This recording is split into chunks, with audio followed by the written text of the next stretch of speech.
S ಪವಿತ್ರ ಗೌಡರನ್ನ arrest ಮಾಡಿದ್ದಾರೆ.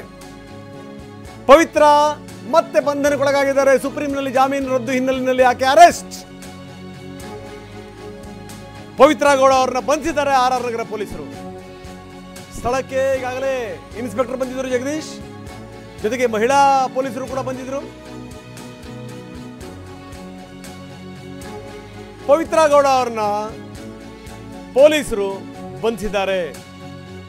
ಮತ್ತೆ ಬಂಧನ A1 ಆರೋಪಿ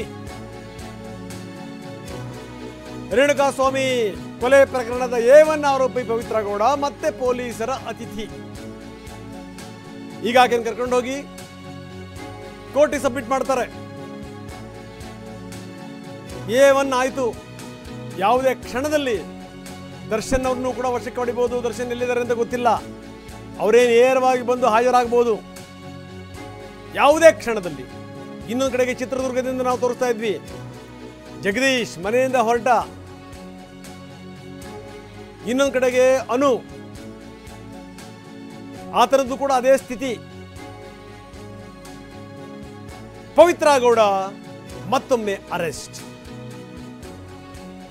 ಯಾವಾಗ ಬೇಲ್ ಕ್ಯಾನ್ಸಲ್ ಆಯಿತು ಅದಾಗ್ತಿದ್ದಂಗೆನೇ ಪವಿತ್ರ ಗೌಡನ್ನ ಬಂಧಿಸಿದ್ದಾರೆ ಪೊಲೀಸರು. ಸುಪ್ರೀಂ ಕೋರ್ಟಲ್ಲಿ ಜಾಮೀನು ರದ್ದಾದಂಥ ಹಿನ್ನೆಲೆಯಲ್ಲಿ ಆಕೆ ಮತ್ತೆ ಪೊಲೀಸರ ಅತಿಥಿ. ಆಕೆನ ಈಗ ನ್ಯಾಯಾಲಯಕ್ಕೆ ಕರ್ಕೊಂಡು ಹೋಗ್ತಾರೆ, ನ್ಯಾಯಾಲಯಕ್ಕೆ ಸಬ್ಮಿಟ್ ಮಾಡ್ತಾರೆ. ಯಾವ ಜೈಲಿಗೆ ಕಳಿಸ್ಬೇಕು ಏನು ಎತ್ತ ಅದನ್ನ ಕೋರ್ಟ್ ನಿರ್ಧಾರ ಮಾಡುತ್ತೆ. ಪವಿತ್ರ ಗೌಡ ಮತ್ತೊಮ್ಮೆ ಬಂಧನಕ್ಕೊಳಗಾಗಿದ್ದಾರೆ. ಸುಪ್ರೀಂ ಕೋರ್ಟ್ನಲ್ಲಿ ಜಾಮೀನು ರದ್ದಾದಂಥ ಹಿನ್ನೆಲೆಯಲ್ಲಿ ಆಕೆ ಮತ್ತೊಮ್ಮೆ ಅರೆಸ್ಟ್. ಬೇಕಾದ ಪಾಯಿಂಟ್ಗಳನ್ನ ಇಟ್ಟರು ಈಕೆ ಪರವಾಗಿರೋ ಒಂದು ವಕೀಲರು. ಕೋರ್ಟ್ ಇದನ್ನು ಕೇಳುವಂಥ ಸ್ಥಿತಿಯಲ್ಲಿ ಖಂಡಿತ ಇರಲಿಲ್ಲ. ಆಕೆ ಹೇಳಲು ಇದ್ರಲ್ಲಿ ನಂದು ಏನೋ ಪಾತ್ರ ಇಲ್ಲ, ಇದಕ್ಕೆ ಸಂಬಂಧಪಟ್ಟಂಗೆ ಯಾವುದೇ ಸಾಕ್ಷ್ಯಾಧಾರಗಳು ಸಿಕ್ಕಿಲ್ಲ,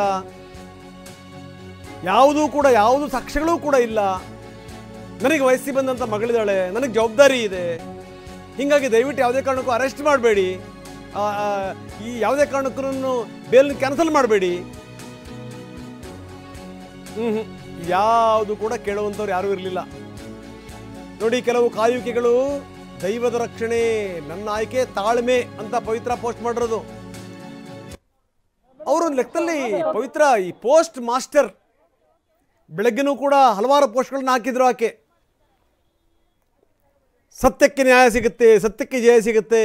ಈಗ ಆಗಿರುವಂಥದ್ದು ಏನೀಗ ನೋಡಿ, ಪೊಲೀಸರು ಒಳಗಡೆ ಹೋಗ್ತಾ ಇದ್ದಾರೆ. ನಾವು ನೇರ ದೃಶ್ಯಾವಳಿಗಳನ್ನು, ಎಕ್ಸ್ಕ್ಲೂಸಿವ್ ದೃಶ್ಯಾವಳಿಗಳನ್ನು ನಾವು ನಿಮಗೆ ತೋರಿಸ್ತಾ ಇದ್ದೀವಿ. ಎಲ್ಲದನ್ನೂ ಕೂಡ ಸಂಬಂಧಪಟ್ಟಂಥ ಪೊಲೀಸ್ ಅಧಿಕಾರಿ ಅದನ್ನು ರೆಕಾರ್ಡ್ ಮಾಡ್ತಾ ಇದ್ದಾರೆ. ಹೋದ ತಕ್ಷಣ ಮನೆ ಬಾಗಿಲು ಹಾಕ್ಕೊಂಡ್ರು. ಒಳಗಡೆಗೆ ಪೊಲೀಸ್ ಅಧಿಕಾರಿಗಳಿದ್ದಾರೆ, ಇನ್ವೆಸ್ಟಿಗೇಷನ್ ಆಫೀಸರ್, ಜೊತೆಗೆ ಮಹಿಳಾ ಅಧಿಕಾರಿಗಳು ಕೂಡ ಒಳಗಡೆ ಹೋಗಿದ್ದಾರೆ. ಸಾಮಾನ್ಯವಾಗಿ ಮಹಿಳೆಯರನ್ನ ಅರೆಸ್ಟ್ ಮಾಡುವಂಥ ಸಂದರ್ಭದಲ್ಲಿ ಮಹಿಳಾ ಅಧಿಕಾರಿಗಳೇ ಇರಬೇಕು. ಸಂಬಂಧಪಟ್ಟಂಥ ಮಹಿಳಾ ಅಧಿಕಾರಿಗಳು ಕೂಡ ಒಳಗಡೆ ಹೋಗಿದ್ದಾರೆ. ಪವಿತ್ರ ಗೌಡ ಈ ಮುಖಾಂತರ ಅರೆಸ್ಟ್ ಆಗಿದ್ದಾರೆ. ಆಕೆಯನ್ನು ಕೆಲವೇ ಕ್ಷಣಗಳಲ್ಲಿ ಮನೆಯಿಂದ ಹೊರಗಡೆ ಕರ್ಕೊಂಡ್ಬರ್ತಾರೆ. ಕಳೆದ ಬಾರಿಯ ಸ್ಥಿತಿಗತಿಗಳನ್ನ ನಾವು ನೋಡಿದ್ವಿ. ಆಕೆಯನ್ನು ಅರೆಸ್ಟ್ ಮಾಡ್ಕೊಂಡು ಕರ್ಕೊಂಬರ್ತಿರುವಂಥ ಸಂದರ್ಭದಲ್ಲಿ ಯಾವುದೇ ಚಿಂತೆ ಇಲ್ಲವೇನೋ ಅನ್ನೋ ರೀತಿಯಲ್ಲಿ ನಗುತ್ತಾ ಬಂದಂಥ ಪವಿತ್ರ ಗೌಡ